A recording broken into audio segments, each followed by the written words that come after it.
लाली लाली डोलिया सबुजे रंग हरवा हो लागी गईले बत्तीसो कहार।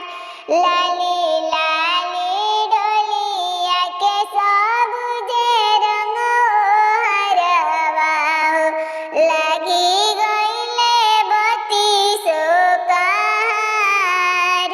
लागी गईले बत्तीसो कहार। ताई डोलिया छोड़ेली बेटी हो कौन बेटी बेटी रोएली फूका फार। ताई डोलिया छोड़ेली दिया हो दुलारी धिया धिया